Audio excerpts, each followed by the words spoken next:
Bom dia, boa tarde, boa noite para quem está vendo a aula gravada e para quem está aqui ao vivaço, né?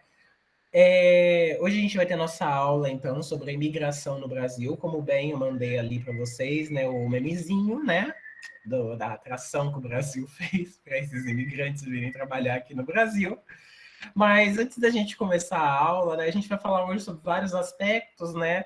Eu trouxe algumas coisas mais cinematográficas para a gente começar, algumas novelinhas, né? Eu assisti só o primeiro episódio, mas tenho certeza que os outros episódios das novelas vão falar muito melhor do assunto, mas só para a gente ter um leque para poder começar a falar sobre isso, né? Eu trouxe um quadro também e alguns trechos literários para a gente começar a falar sobre esse assunto.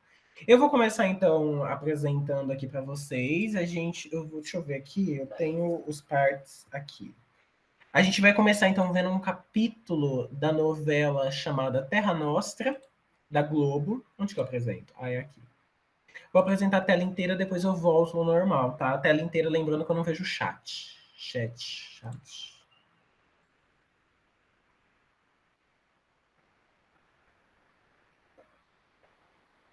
São curtinhos, tá? Eu separei alguns trechinhos, né? Pra gente não ver o capítulo inteiro, né? Porque se a gente ver o capítulo inteiro, a gente nunca mais para, né? Porque é uma hora, a aula é uma hora, então não dá tempo. Então, o primeiro é esse daqui. Ah, meu Deus, coisa chata. Esse daqui é a Terra Nostra, capítulo 1, né? Deixa eu abrir aqui. E aí, alguém dá abre o microfone para falar para mim se está ouvindo, tá? Peraí que eu vou colocar. Ah, gente, travou. Voltou.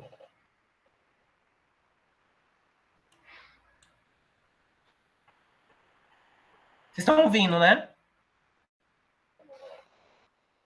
Dá para ouvir Deixa bem? mais um pouquinho. Eu não consegui prestar atenção ainda. Deixa mais um pouquinho, Aí por deixa eu favor. aumentar aqui no volume. Pronto, agora acho que vai dar certo.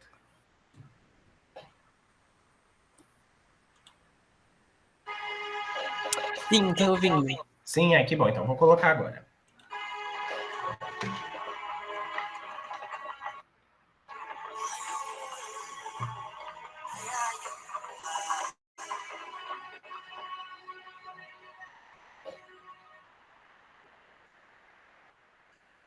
Toda essa gente está vindo para cá? Já estou a caminho. Será que eles vão saber cuidar do meu cafezão? Melhor que os negros, segundo me ensino. O senhor não é o primeiro fazendeiro a contratar italianos. E ninguém até agora teve muita queixa contra eles, não. Uma gente acostumada a lidar na terra. Muito bem. Eu lhe pago quando eles estiverem aqui. Ótimo. Eu vou estar esperando por eles lá no Cais de Santos. Não faça isso. Eu estou vendo um aqui que parece que veio sozinho. Esse é que ele estava doido para vir. Mateu Batistella. Isso, Mateu. Ele é sozinho, sem família, mas é forte, bem disposto, pode valer por 10. Que nem aqueles negros de canela fina, você tá lembrado? Não me fale desses malditos negros. Só que tem uma coisa, se eu conhecer. Fale. O senhor está preparado para receber esses italianos aqui? Por quê? Porque eles não vão querer viver na senzala onde o senhor mantinha seus escravos. Mas por que não? Porque esse tem sido o primeiro grande problema com eles. Eles são brancos, seu Comecino, não são negros escravos. Eles podem não ter nada na vida, mas trazem no coração o sentimento de liberdade.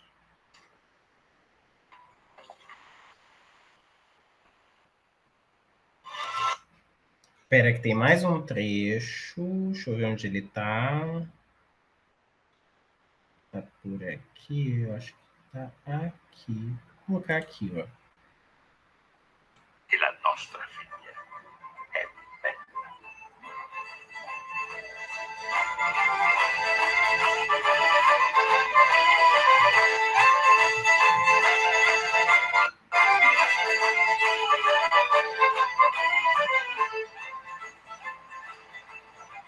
Olha a alegria desta menor ideia do que nos espera.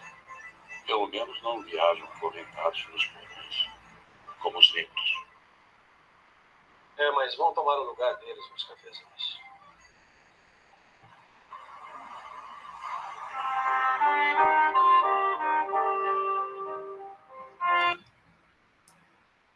Era isso aqui. Agora a gente vai para outra novela que se chama Os Imigrantes, que passou, né, em 1981 no canal Bandeirantes, na Band.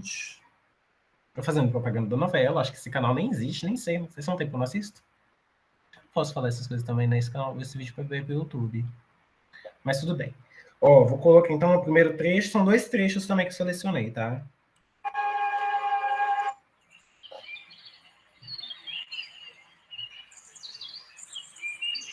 Eu vou precisar mais ou menos umas 10 famílias. As famílias grandes, bem entendido. Eu vou ver o que eu posso fazer. O senhor sabe que eu pago bem. Eu darei preferência, senhor. Eu estarei no cais do porto, esperando o navio dos imigrantes. Italiano. Apenas italianos. Tá certo, tá certo. Doutor, se o vapor, ele não ficar de quarentena no Rio de Janeiro, eu acho que esses imigrantes estarão em Santos na semana que vem. Toma lá. Isso aqui é como parte do pagamento, o restante eu dou quando o senhor chegar para a Itália. Muito obrigado. Doutor, como é que estão se comportando os imigrantes que já estão aqui na fazenda? Estão bem. Estão rendendo bastante na lavoura. Mais do que os negros. É bem melhor. Agora, o senhor, pelo amor de Deus, não me traga espanhol. Espanhol não gosta de mexer com terra. E nem solteiro também. Sim, senhor. Sim, senhor. Não se preocupe. Vamos à roda.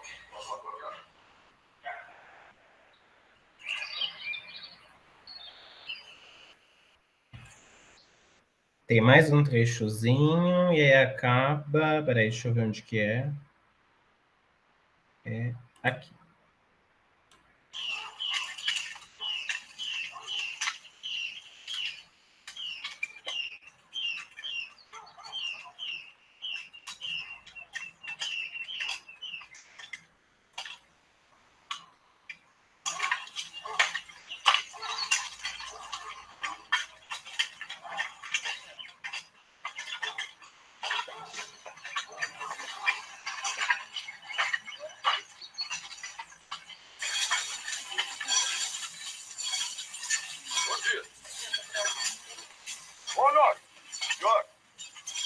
Gente que pode me arranjar mais uma dúzia de famílias, mais ou menos.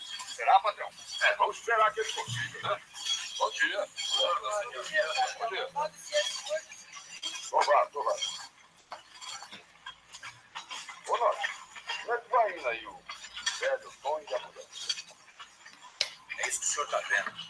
A Laura e a Rufina ainda vão bem, mas os velhos, não sei não. Fiz muito mal em trazer eles de volta, viu? Nós estamos com pouca casa. Eu vou ter que acomodar os solteiros na senzala. Ô, seu Décio, os italianos não gostam de misturar. Me chamou a Laura. Laura! Vem cá.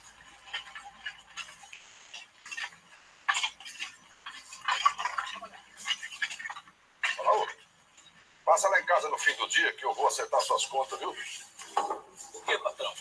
É que eu vou precisar da senzala. A gente se ajeita em qualquer canto. Passa lá em casa no fim do dia, tô falando. Ou por outro. Ou nós vai levar o teu pagamento lá na central, viu? E assim, amanhã cedo, vocês podem partir. Bora.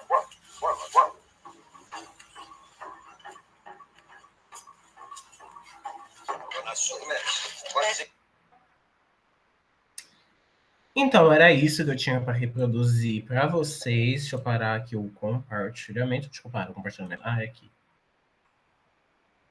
E aí, queria conversar com vocês, o que foi que ficou aí, o que vocês entenderam de tudo isso, né? E eu queria fazer uma pergunta também, né? Porque eu acho, na verdade, que falou isso nos dois, né? Nos 2 primeiros capítulos dessas novelas, né?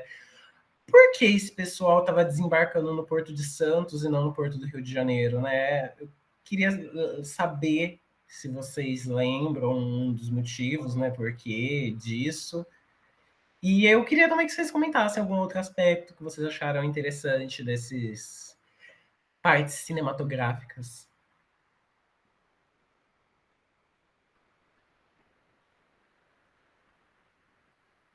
Vamos lá, ninguém vai se habilitar hoje? Gente, hoje é sexta, também é sábado, olha que delícia. O Juan falou, teria com relação com o engenho dos Erasmus. Nossa, eu não sei quem seria os Erasmus, né? Tem relação, vamos ver o que a Juliana falou. Se não me engano, o Cafezal era em São Paulo, né? Exatamente, Juliana, né? O Oeste Paulista, né? O Oeste Paulista, porque estava ali à margem da capital, né?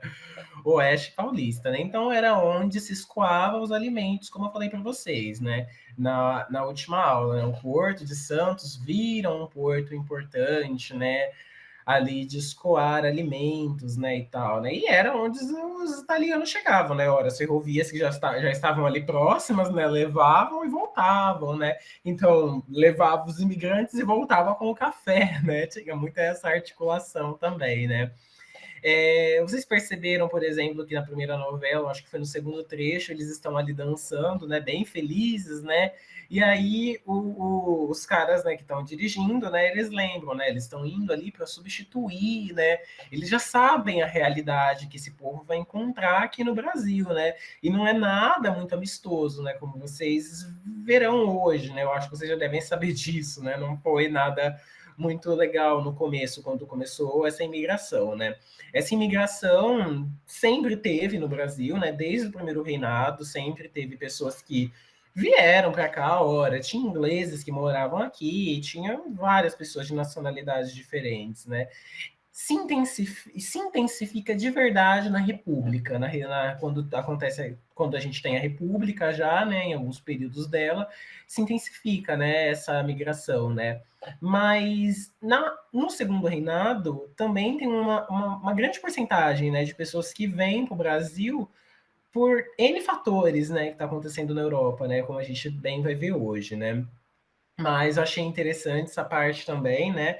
Outra parte que vocês viram nas duas, né, que são cenas parecidas, né, que eles estão lidando, na verdade, com o final do tráfico e talvez ali o final da abolição também, né? Eu acho que aquele último ali já está falando do final da abolição, porque, né, ele ali manda os escravos embora e fala que vai pagar os escravos, né? Talvez ele estava ali remunerando os escravos, né? Uma coisa também deve que não era uma coisa muito que acontecia sempre, né?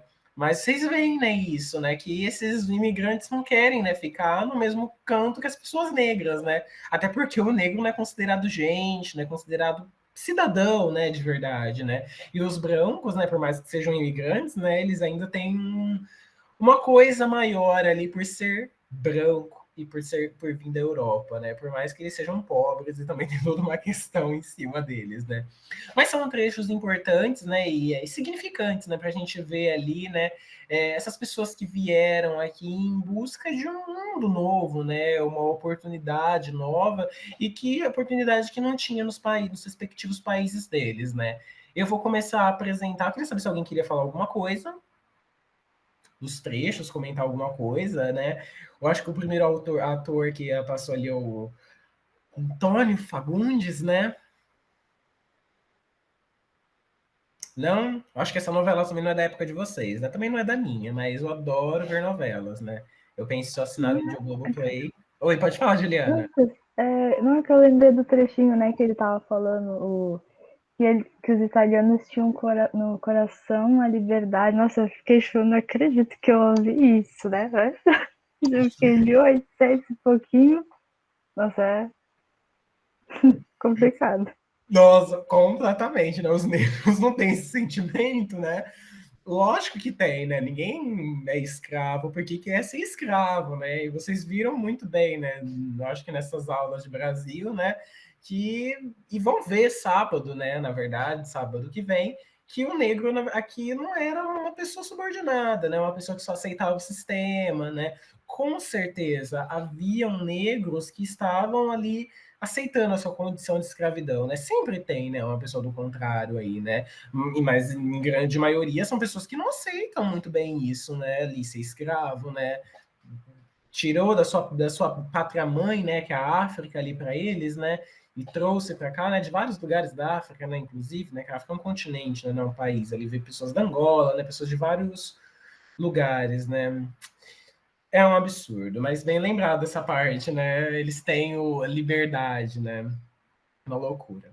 Mas eu vou apresentar então aqui o meu slidezinho. Vocês também têm acesso a eles lá no Drive. Deixa eu ver aqui. Deixa eu fechar aqui. Não, tinha aberto. Vou fechar, vai. Deixa eu colocar para apresentar.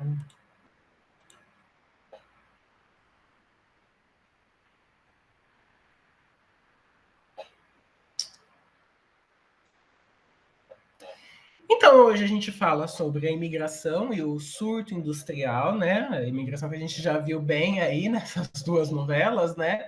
E o surto industrial, né? Eu não lembro quem uma vez perguntou, né, sobre o surto industrial. Hoje é ele, né? Surto industrial, porque leva esse nome? Porque é um momento é um surto, né? Quando a gente vai fazer uma coisa, por exemplo, né? Por exemplo, sei lá, eu quero começar uma coisa nova, né? A gente surta e faz aquela coisa nova, né? Mas na verdade, quando a gente percebe no final, foi só, como que é aquela fala? Fogo de palha, né? Alguma coisa assim, né? Só ali aquele foguinho de palha mesmo, né? É um surto industrial porque tem surto, na verdade, industrial, que não é tão industrial, que não tem uma continuação nessa industrialização no Brasil, né? É apenas um momento ali que depois acaba um pouquinho e em outros momentos vão voltar essa industrialização no Brasil e que vai ser muito importante, né, em outros períodos, né? Mas nesse momento não é cabível esse surto industrial, né? A gente tem uma elite que é uma elite rural que ganha muito dinheiro com a escravidão, né? Indo uma elite conservadora, né? Então a gente tem uma modernização conservadora, praticamente, né? Mais voltado nesse âmbito, né? Eu vou passar o slide aqui, eu acho que tem uma fala, só que a gente. Ixi, voltei no negócio aqui. Aqui.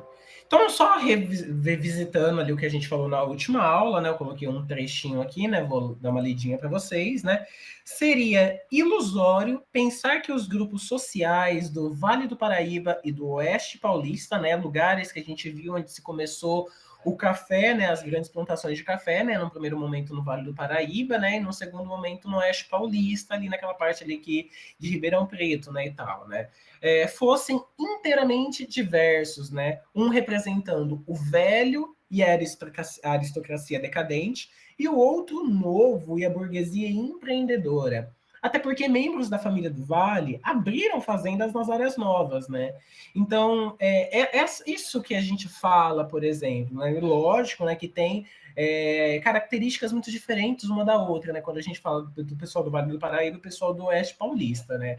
Mas essas características também, né, a gente tem que levar em conta que muitos desses fazendeiros que foram para esse Oeste Paulista eram os mesmos fazendeiros do Vale do Paraíba, né? E por questões geográficas, né, outras questões que começam a se intensificar, né, uma modernização que acontece, né, o fator da Lei Eusébio de Queiroz, né, começam a mudar as questões, né, desse pessoal que está no Oeste Paulista, né? Até porque o Vale do Paraíba já eram terras esgotadas, né? Ali, aquele solo que já foi muito utilizado, né? Um grande desmatamento que fez ali da floresta da Mata Atlântica, né? E tal, né? Então, na realidade, os dois grupos partiram de pressupostos comuns e se diversificaram em funções de realidades diferentes no meio físico e social.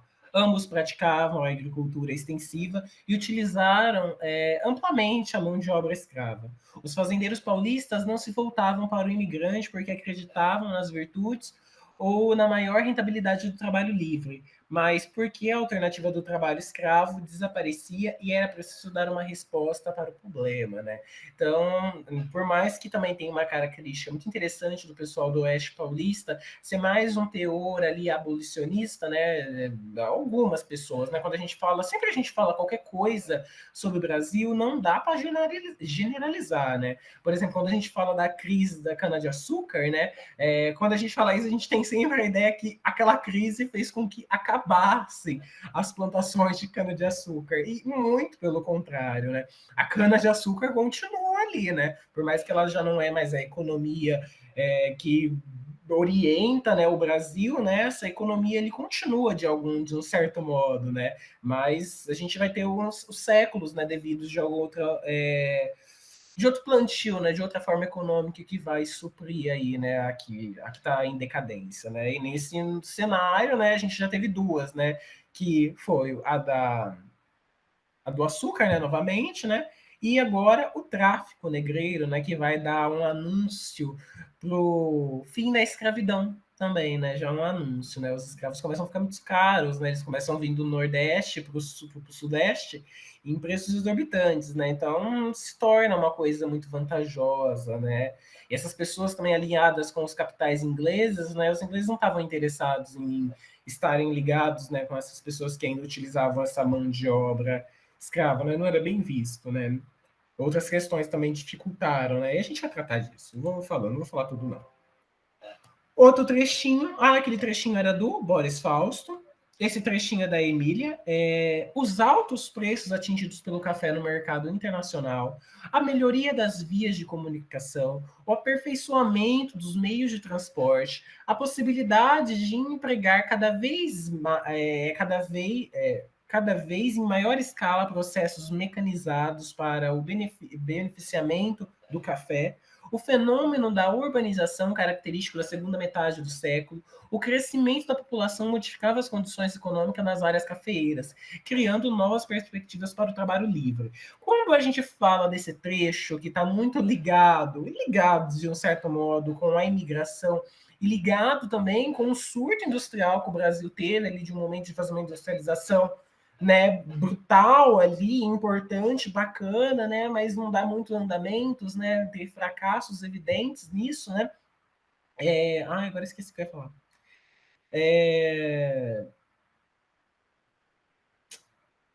A gente vê, na verdade, que... gente, esqueci o que eu ia falar. Deixa eu ler de novo. Mas é isso, acho que eu vou lembrar. Lembrei. Que tem um impulsionamento muito grande de leis que são criadas, né? Por exemplo, a Lei Eusébio de Queiroz, né? Que faz com que aconteça aquele protecionismo aqui no Brasil, né? Como eu falei para vocês, a Lei Eusébio de Queiroz, né? Não, é a Lei Alves Branco, né? A Lei Eusébio de Queiroz é dos escravos, né? Em 50, né? Que vão possibilitar e fazer com que haja um novo investimento no Brasil, né? Essas coisas vão ajudar muito com que o Brasil tenha esse início de modernização, né? A gente tinha leis até um período anterior aí que impossibilitavam, né? Quando a gente volta a falar, por exemplo, do início dessa monarquia no Brasil, não a monarquia de fato, né? Mas antes ali, né? Quando eu falei para vocês, por exemplo, a Dona Maria, por exemplo, a Dona Maria proibiu que, por exemplo, abrissem indústrias no Brasil, né? E isso, obviamente, e continua por um longo tempo, né? Até a regência, né? No segundo reinado já vão ter empresas importantes brasileiras, né? Mas continua, e isso é muito vantajoso para quem? Para quem que é vantajoso não ter indústria? Vamos ver se vocês lembram. Para quem que é vantajoso? Quem está lucrando nesse momento com industrialização?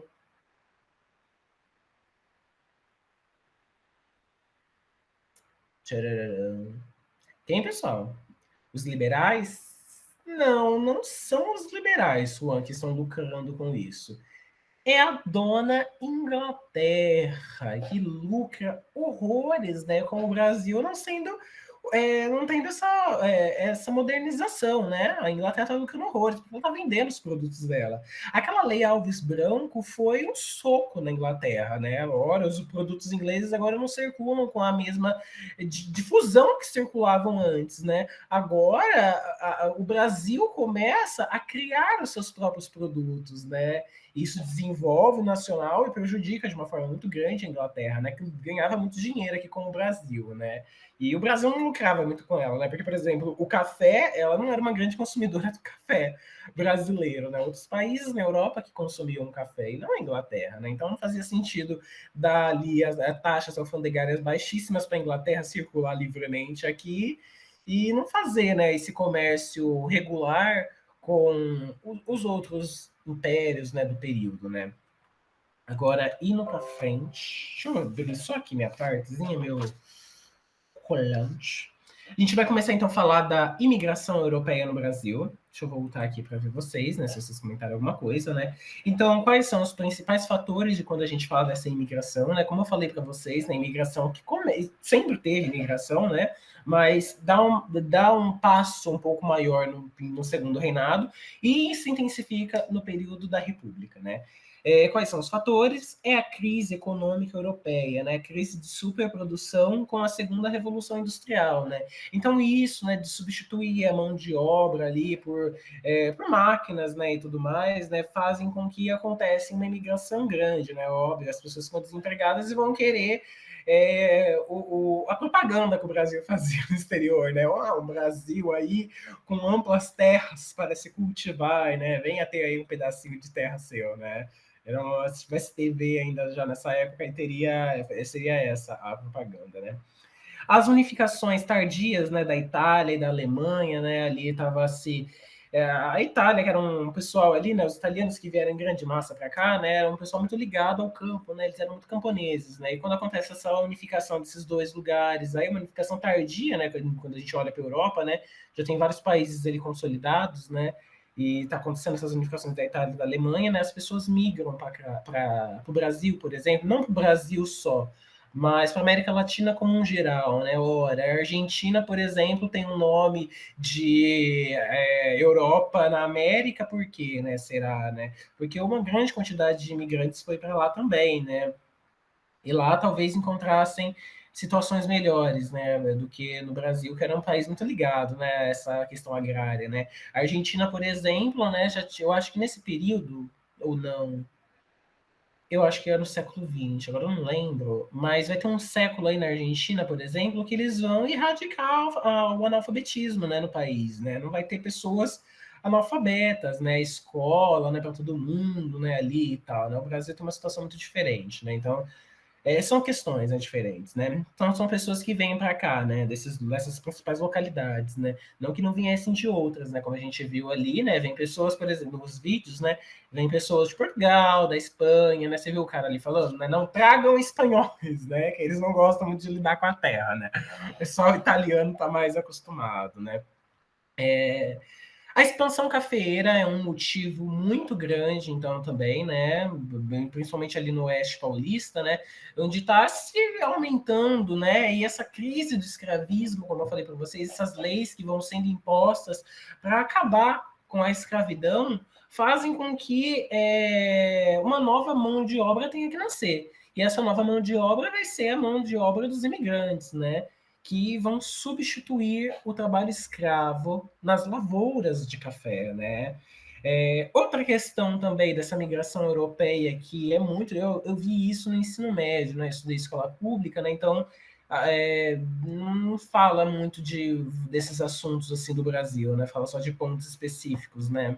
Mas esse darwinismo social também é muito. Alguém ligou o microfone? Não? Esse darwinismo social também é muito, muito forte no Brasil, né? A gente vai vendo um quadro ali, né, uma representação bacana, que fala muito sobre esse darwinismo social, né? Que vai ser a questão de embranquecer a população, né? Dom Pedro, né, vai lidar com isso, né? E vai ver, por exemplo, no Brasil, né, em que grande maioria da população é negra, logicamente, porque é escrava, né? Vai ser um problema para os posteriores, né, para os talvez impérios aí posteriores, né, talvez ele pensasse em uma continuidade do império dele, né, Kaká, não aconteceu. Mas a população sendo branca seria melhor. E alguém sabe me falar o porquê esse embranquecimento seria muito bacana, porque esse embranquecimento é muito bom? Nessa questão, nesse século, nesse pensamento, né? Nada nos dias de hoje, né? Nesse âmbito. Alguém saberia me dizer?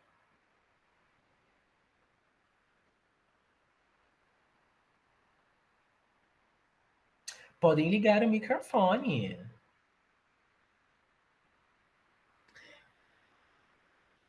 Bom, o Henrique falou uma visão de que o branco é superior, certíssimo, porque daria a impressão que os negros sumiram, né? Eugenia, exatamente, né? Todas essas questões, né? Tem uma pessoa, que eu esqueci o nome, acho que o nome dele é João Batista, né? Que ele vai trabalhar ali no Museu Museu Imperial? Não, não é no Museu Imperial, é na Academia de Belas Artes, né? Eu acho que é na Academia de Belas Artes, né? Acho que o nome dele é João Batista. E ele vai falar, por exemplo, né, ele vai escrever artigos muito interessantes, né, falando, por exemplo, que daqui a um século, por exemplo, com essa imigração vindo para o Brasil, né, a população não seria mais negra, né, seria mestiça ou branca, né, e isso seria muito bem-vindo, né, porque não seria negro, né, não teria mais essa questão dos negros, né, e a gente vai falar um pouco mais sobre darwinismo social, né. E de melhor a visão para o exterior, completamente, né? Um país melhor é um país branco nessa questão, né? Ora, os países da África não são considerados nem países nesse cenário, né? Tendo em vista também décadas posteriores, né? O que vão fazer com a África é um absurdo, né? A tal da partilha da África, né? Pessoal que está ali, né? Não sei se vocês já viram um mapa, está muito difundido aí no Facebook, né? De como seria a África se ela fosse dividida pelos seus povos, né? E a África seria um local, sim, né, um continente muito dividido com vários e vários países, né? Porque, por exemplo, dentro de um país, ali, por exemplo, falando da Angola, por exemplo, né? Dentro da Angola existem várias e várias tribos, várias etnias muito diferentes uma da outra, as várias línguas, né? Do mesmo modo como tem na Europa, por exemplo, né? Na Espanha, por exemplo, tem gente que até hoje fala catalão, né? Então é bem diversificado isso, né? E eles se conhecem, né? Os pessoal que fala catalão, por exemplo, lá, né? Quando tem essas questões na África, não se conhecem nessas pessoas, né? Até porque são brancos, né? Não são pretos, né? E tal, né?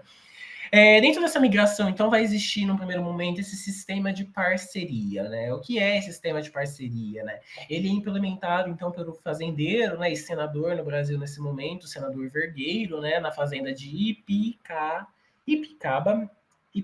em São Paulo, né, que propunha, então, esse trabalho livre dos imigrantes remunerados com parte da sua produção, né. Ele trouxe, então, 80 famílias oriundas da Alemanha e da Suíça, né, mas isso denota um fracasso muito grande, né, porque maus tratos, né, no primeiro momento, quando esses imigrantes vêm para o Brasil, os fazendeiros querem tratar eles como se tratam os negros, né? E eles não vão, não que os negros eram subordinados, pelo amor de Deus, não, né? Mas tem todo ali, né, uma violência em cima dos negros, né? Não vai ter essa mesma violência em cima dos brancos, né? Ora, porque são brancos, né? Eles têm alma aí nesse cenário. Mas vai ter um maltrato muito grande, né, com o pessoal que vai ser imigrante vindo da Europa para o Brasil, né? Maus tratos.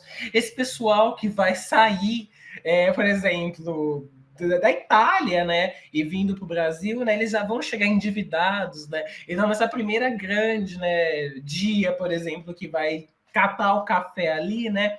E eles vão receber os salários deles, né? Eles já vão receber nem salário direito, né? Porque eles já vão ter que pagar a passagem de ida que eles vieram, né? As coisas que eles estão consumindo ali, né? A casinha que ele está morando que é alugada, né? Então é um sistema assim, praticamente ali com aqueles esquemas ainda medievais ali, né? De se cobrar praticamente tudo desse pessoal, que é um pessoal muito pobre, que não tem dinheiro para nada. Eles vieram aqui em busca de uma coisa melhor. Num primeiro momento não encontram esse algo melhor, né? Deixa eu ver se eu tinha alguma coisa aqui para falar para vocês. Sandro Vergueiro. Em anos posteriores, né, em 1871, né, São Paulo, então, porque antigamente, né, nesse primeiro momento do século XIX, são trazidos esses imigrantes de uma maneira mais avulsa, né, os fazendeiros que vão lá e conversam com as pessoas que vão trazer, né, esses imigrantes e trazem já esses imigrantes completamente endividados, né. No segundo momento, na segunda metade do século XIX, então, né, São Paulo que vai fazer essa grande negociação de se trazer os imigrantes, eu ia falar escravos, de se trazer os imigrantes para trabalharem no Brasil e distribuí-los pelas fazendas que precisam, né? Isso é muito importante, né? Para trazer esses imigrantes aqui, né? Para também diminuir esse ainda comércio de escravos no Brasil, né, tendo em vista que estão vindo os brancos trabalharem para cá, né, começam também a criar impostos, né, sobre escravos, né, para fazer com que a imigração seja de fato uma coisa efetiva, que comece a acontecer ali já nessa segunda metade do século, como a gente está vendo agora, né. Então, já em 86, de 1886, a gente já tem uma sociedade promotora da imigração, né? Essa elite paulista está ali, né, fazendo com que isso aconteça, né? Tanto que, por exemplo, eles vão ter um escritório em Gênova, lá na Itália, né? Um escritório que vai tratar diretamente em trazer essas pessoas para cá, né? Lembrando também que o senador Vergueiro, ele tem uma companhia de imigrantes, né? É importante falar isso, né? Uma companhia, né? Ele e a companhia dele, né? Que companhia, assim, eu digo nos outros fazendeiros que também fizeram esse sistema de parceria nesse primeiro momento, né? Trazem esses imigrantes, né, de lá, né? Tem toda uma companhia, né, para trazer isso. Então, é uma loucura, né? Bem legal isso. Bem legal, não, uma loucura, né? Deixa eu outra coisa para falar. Dentro desse cenário, só ressaltando para vocês que os imigrantes já estavam aqui, né? Quando a gente fala da Guerra da Farroupilha, por exemplo, né? O Garibaldi, por exemplo, ele não era do Brasil, né? E ele volta ali para o país dele, por exemplo, e vira um grande Marte, né? Do país dele ali. Eu esqueci qual era o país. O Henrique perguntou, professor, como esses imigrantes ficavam economicamente, né? Eles vinham aqui para trabalhar e serem pagos, né? Eles tinham ali um dinheiro, né? Mas não era um dinheiro muito bacana ali, né? Até porque eles trabalhavam para serem pagos, né? Mas não era meio que pago também, né? Era ainda meio esse esquema de escravidão agora com o branco, né? No primeiro momento, depois isso vai se diversificando, eles vão conseguindo ganhar dinheiro com isso, né? Mas até por conta daquela questão da lei de terras, por exemplo, né? A gente vê uma pouca, né, ascensão social, por exemplo, desse pessoal, né? Lógico que tem um ou outro ali que consegue uma ascensão social, consegue influência e consegue talvez contratar novos imigrantes até numa própria fazenda que seja de um imigrante, né? É interessante essa parte também. Mas eles eram pobres. Eles eram bem pobres. Bem pobres. Mas eles tinham um pouco mais do que os negros, porque a questão dos negros, por exemplo, como vocês viram ali, eles são tirados ali das casas deles, né? Por exemplo, eles vão para onde? Né? Não tem trabalho para eles, né? Até porque o trabalho aqui no Brasil é mal visto, né? A elite não trabalha, e é feio a elite trabalhar, né? E durante um bom tempo no Brasil, né? Essa questão desse pensamento trabalhista muda muito com a Era Vargas, né? Quando o trabalhador ganha aí uma certa visibilidade, não uma autonomia, uma visibilidade, né, maior, né? Mas eles são pobres. Era isso, Henrique? Era?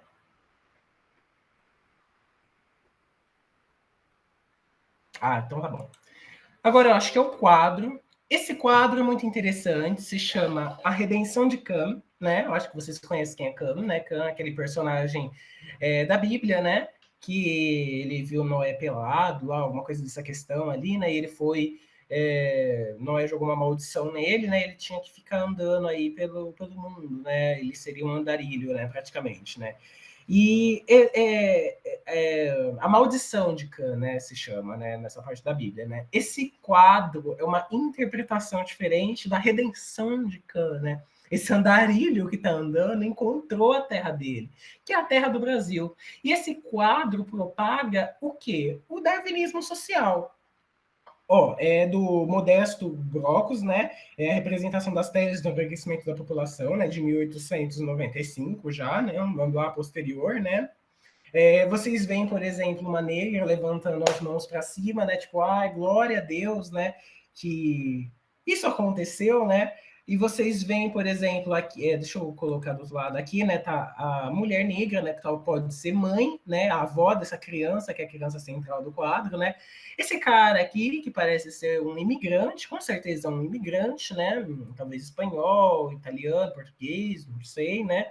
Mas é um imigrante, né? Olhando aí, né? Vocês veem também que ela está do lado dessas palmeiras, né, que representam aqui o Brasil, né? Talvez representam já essa parte da fauna, uma coisa que é uma questão do atraso já, né?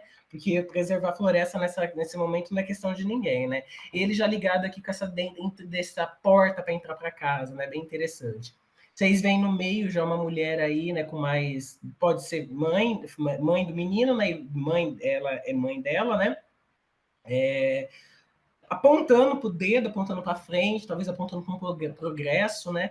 E ela já é mais esbranquiçada, né? Ela já é mais mestiça, né? E a criança nascendo completamente branca, né? Essa tese do embranquecimento, né? Que nas gerações posteriores as pessoas vão nascer branca, né? E é interessante também observar o que a criança está segurando, né? No lugar de uma interpretação bíblica de segurar tal, o que seria a maçã, né? A fruta do bem e do mal, ela segura uma fruta completamente tropical, né? Daqui dos trópicos, né? Que seria uma laranja, uma mexerica, uma pocã, né? O que será que é isso? É muito interessante esse quadro. Esse quadro reforça, na verdade, esses aspectos, né, desse embranquecimento da população, né? Reforça bastante isso, né? Como vocês estão vendo, né, em gerações as pessoas vão embranquecendo naturalmente com essa mixigenação, né? E isso que era almejado nesse momento aí do Brasil. Questão, alguém lê para mim? Já falei demais.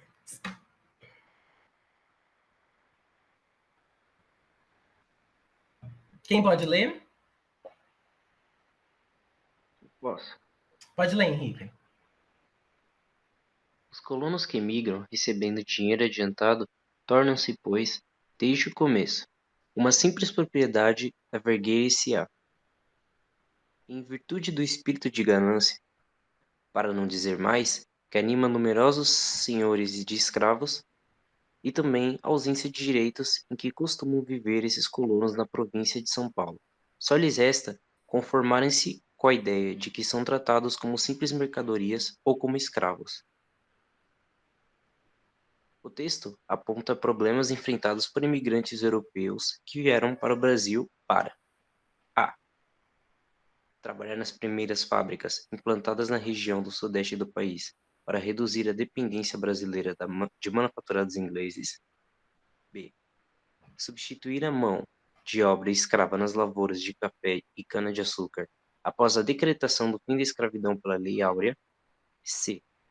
Trabalhar no sistema de parceria, estando submetidos ao poder político e econômico de fazendeiros habituados à exploração da mão de obra escrava. D. Substituir a mão de obra indígena na agricultura e na pecuária, pois os nativos eram refratários aos trabalhos que exigiam sua sedentarização. E. Trabalhar no sistema colonato, durante o período da Grande Migração. Estabeleceram nas fazendas de café do Vale do Paraíba e do litoral do Rio de Janeiro.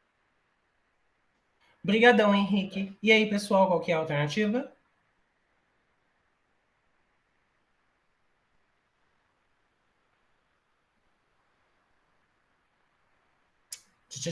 Qual que é a alternativa, pessoal? A Juliana acha que é a B, o Vitor acha que é a B, o Juan acha que é a B. Alguém é contra a B, o João também acha que é a B. O Danilo respondeu.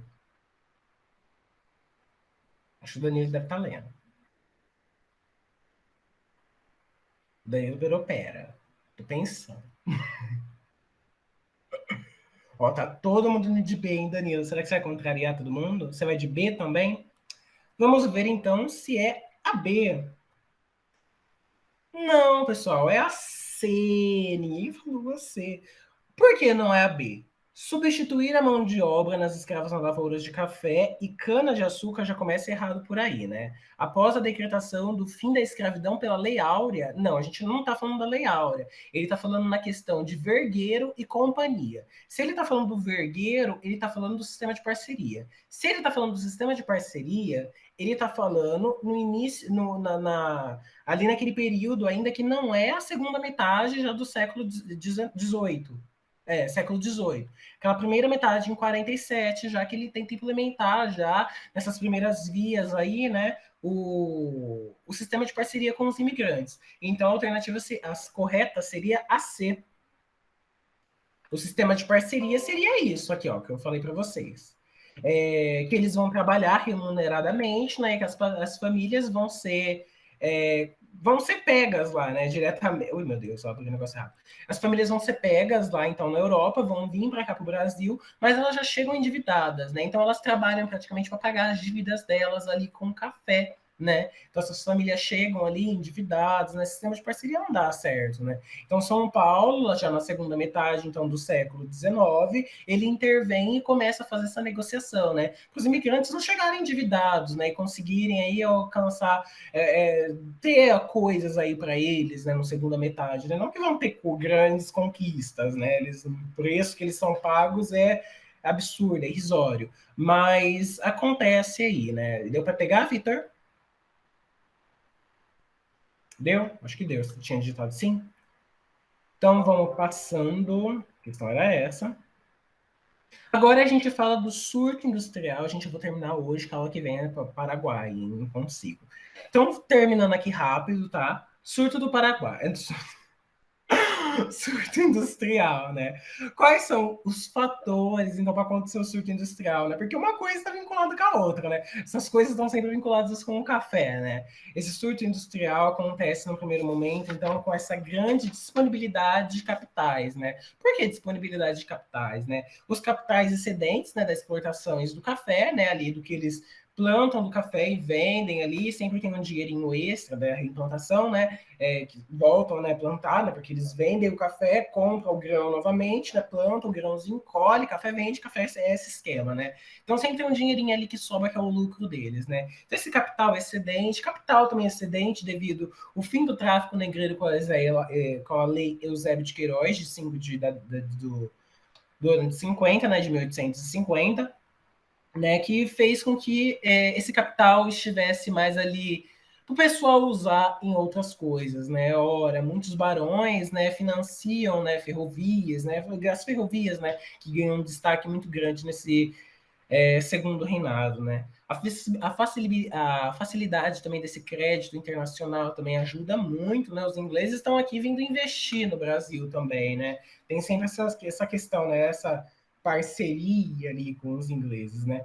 E esse protecionismo alfandegário também devido à tarifa do Alves Brancos de 1444, né? O que isso quer dizer? Que parou de circular esses produtos supermanufaturados da Inglaterra e o Brasil começa a fazer seus próprios produtos, né? E isso dá um início a uma pseudo-industrialização aí no Brasil, né? O Brasil começa a produzir coisas, né? Já que as outras coisas estão muito caras, né? Para se comprar, né? Então o Brasil tem que dar passos largos aí para conseguir se desenvolver, né? Agora é um momento disso, né? Com essa tarifa Alves Branco que é muito importante, né? Nesse cenário. Alguém ligou o microfone? Não? Quais são as características disso, né? A gente já dando destaque para essa pessoa, né? Que é o Barão de Mauá, né? O Barão de Mauá, então, ele é muito emblemático nisso tudo. Acho que vocês devem conhecer a faculdade que tem aqui em Ribeirão Preto, né? Que se chama Faculdade de Barão Mauá, né? É esse o nome, né? Que o Barão de Mauá é emblemático nisso, porque ele ajuda muito, muito bem, né, essa industrialização no Brasil, né? Ferrovias, por exemplo, né? Ele ajuda a construir ferrovias aqui em São Paulo, né? No Rio de Janeiro também, né? As navegações a vapor, né? O Brasil, nesse momento, tem uma indústria, o Barão de Mauá, que ele vai produzir 72 navios, por exemplo, né? Isso é interessante, né? O telégrafo vem para o Brasil, né? A gente tem altas finanças nos bancos, né? Começa a ter bancos circulando no Brasil, né? E um destaque de novo para o Barão de Mauá. O Barão de Mauá funda o Banco Mauá, que vai ser o maior banco da América Latina. O Barão de Mauá tinha mais dinheiro do que ele movimentava mais dinheiro do que a economia brasileira nesse momento, né? E já lembrando, por exemplo, que a balança comercial no Brasil já estava ali meio que resolvida, né? O café conseguiu sanar, né? Aquela de ida e volta, mais baixo do que lá em cima, né? O que lembrando do Dom Pedro I, né? Da vaquinha dele, né? O Brasil não tem dinheiro, né? O Dom João fugiu com o nosso cofre, né? Que raspou o Banco do Brasil. Barão de Mauá, então, tem esse banco aí que é muito importante, que é um banco muito reconhecido no Uruguai, um banco muito reconhecido nos Estados Unidos, um banco muito reconhecido na Inglaterra, né? Muito bacana isso também. Melhoramentos urbanos também, né? São muito importantes, né? Iluminação, né? No Rio de Janeiro, principalmente, né? Que acontece essa modernização de uma maneira bem interessante. Não tinha uma iluminação muito bacana ali, né? A iluminação que eles faziam era com óleo de baleia, por exemplo, né? E começa a ser uma iluminação a gás, né? Com uma coisa ali mais bacana, mais rentável ali pro período, né? Do que matar as pobres das baleias, né? E o abastecimento da água também, né? Lembrando que nesse momento não existe água encanada, né? Começa a ter uma desenvoltura nessa questão, né? Mas tem fracassos, porque eu falei para vocês que isso é um surto industrial. O Brasil teve um surto, vamos fazer uma indústria. E aí fizeram a indústria deles, mas não dá certo, né, gente?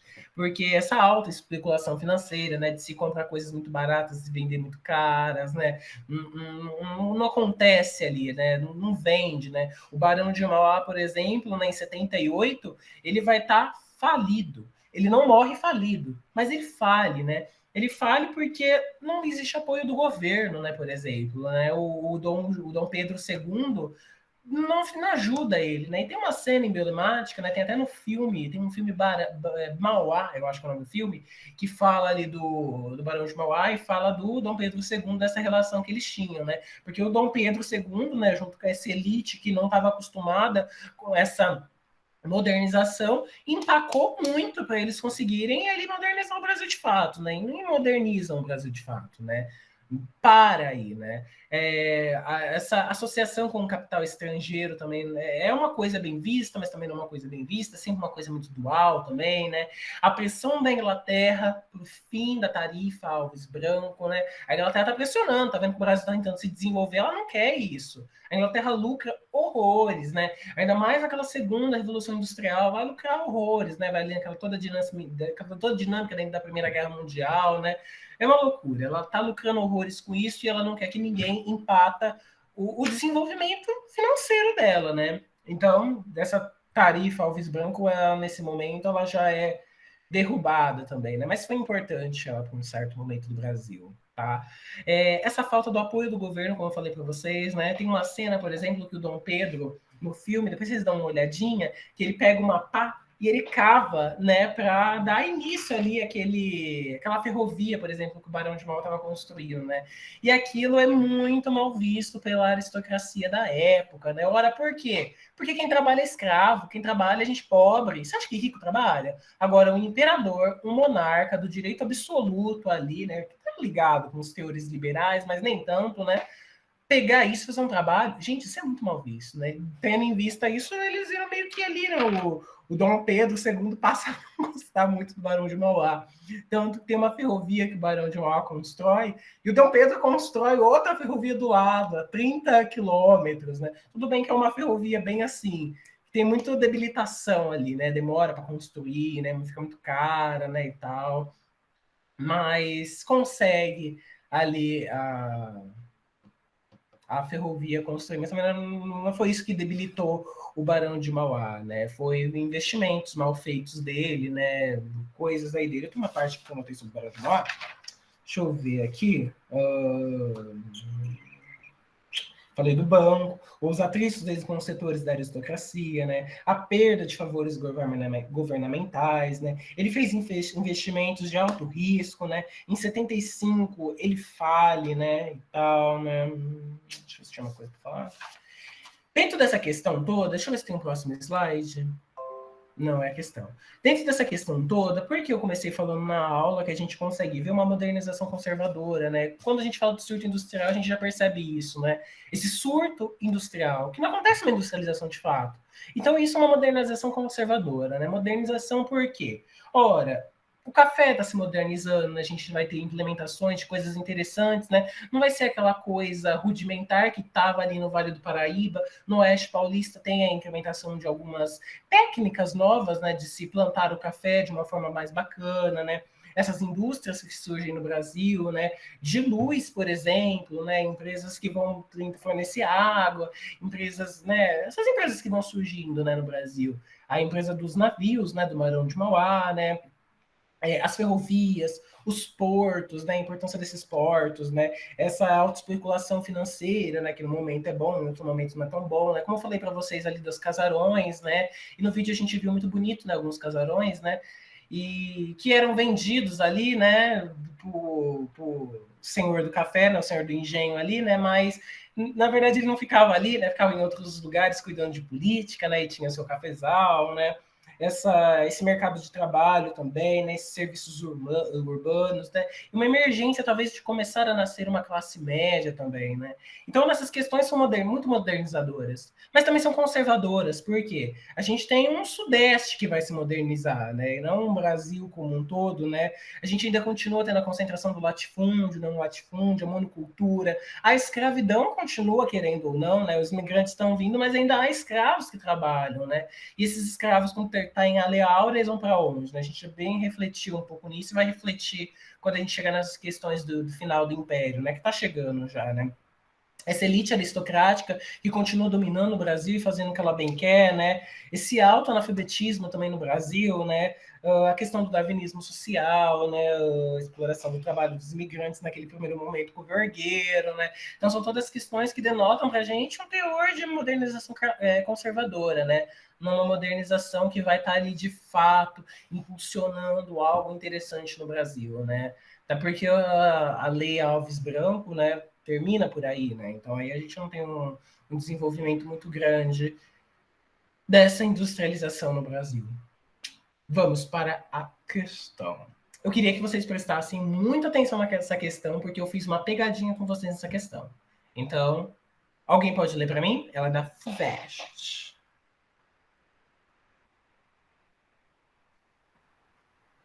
Quem vai ler? Última questão e a gente encerra. Ai, Juliana, pode ler, então. Eu leio também a tabela inteira? Não precisa ler a tabela, não. A tabela a gente vai observando. Pode ser, pessoal? Tá bom. Pelos dados apresentados, número de escravos africanos trazidos ao Brasil.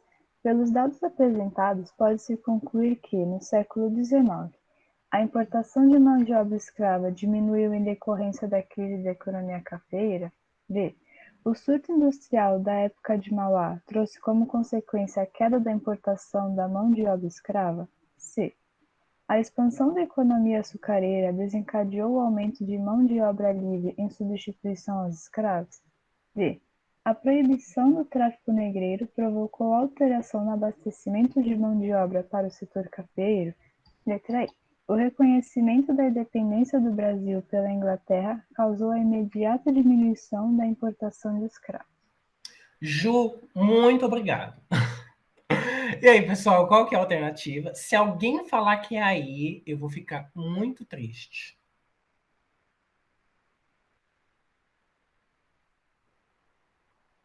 E aí, qual que é a alternativa?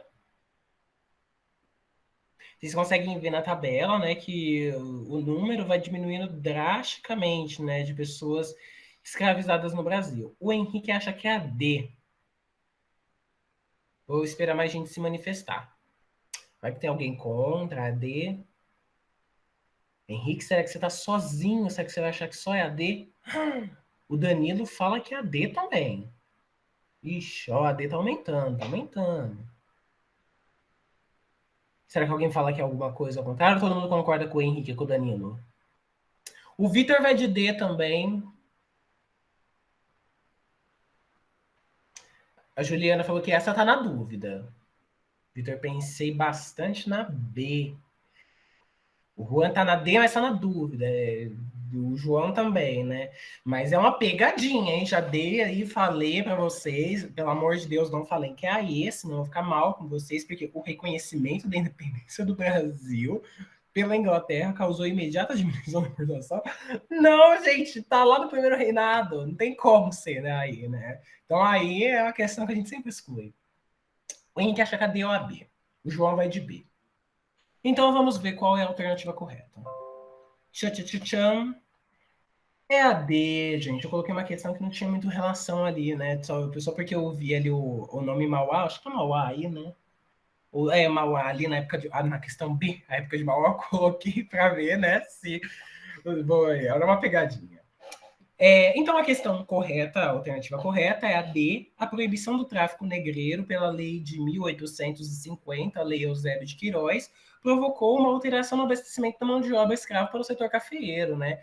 Tendo em vista, por exemplo, que não dava mais para fazer o tráfico, né? Lembram que eu falei, por exemplo, dos negros que chegavam agora no Brasil, ou eles ficavam com o setor da indústria privada ou do setor público, né? Quando ficavam na indústria privada, eles eram escravizados de novo, viu? E até do setor público.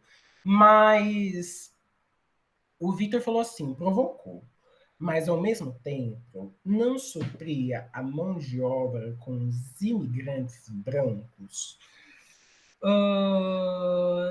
Não totalmente, não totalmente, né? Porque quando a gente fala. Porque foi o que eu falei para vocês, né? Desse surto industrial, né? Não seria de por quê?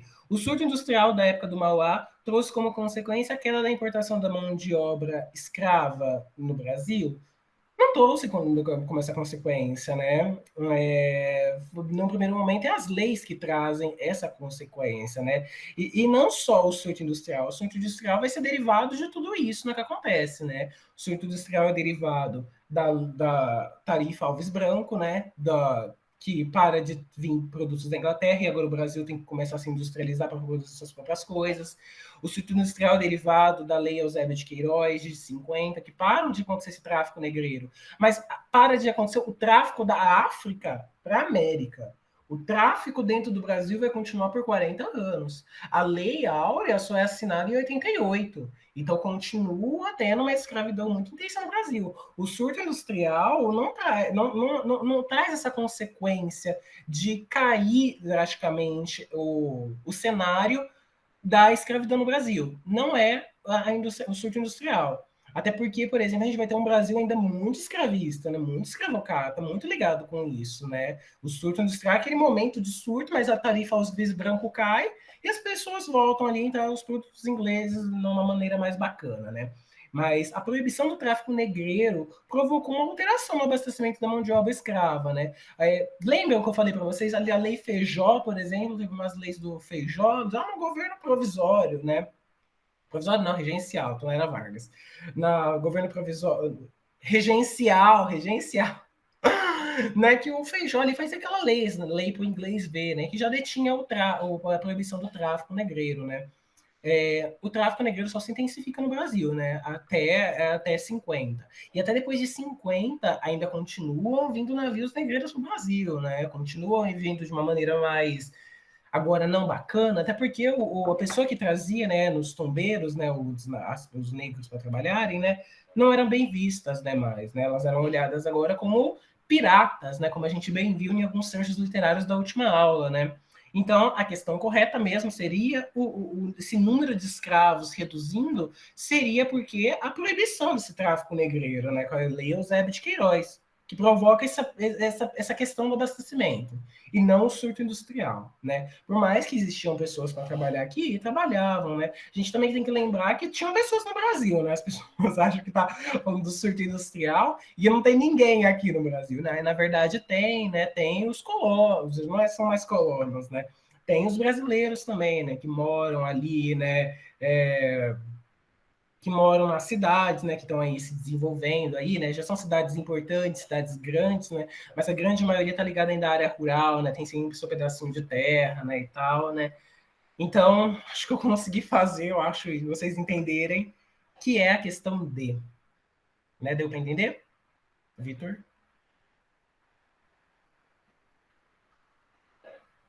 Sim, então tá bom. Gente, então era essa aula de hoje. Lembrando que o formulário de Brasil está aberto, então podem começar a fazer. Eu esperaria a aula de Paraguai. E depois vocês fazem o formulário. Mas ele está aberto, daí uma lidinha lá, tá? E semana que vem, então, a gente tem aula sobre a Guerra do Paraguai. E no sábado, não faltem, chame os amiguinhos, os friends de vocês. A gente tem a nossa aula com a dona Lazuc, né, a Maria Isabela, sobre a escravidão no Brasil, né? Os aspectos da resistência negra no Brasil, tá bom? Então era isso que eu tinha para falar para vocês. Um grande beijo e até a semana que vem. Depois das férias? Como assim? Semana que vem é férias de vocês? Gente, quanto que é as férias de vocês? Ah, não, a férias de vocês é na outra semana. A gente tem mais uma semaninha de aula, hein? Que vai ser 2 aulas de Brasil. Mas é isso, então. Um beijão para vocês. Tchau, tchau. E até semana que vem. Se ficou alguma dúvida e alguém quiser ficar. Tchau, tchau, pessoal.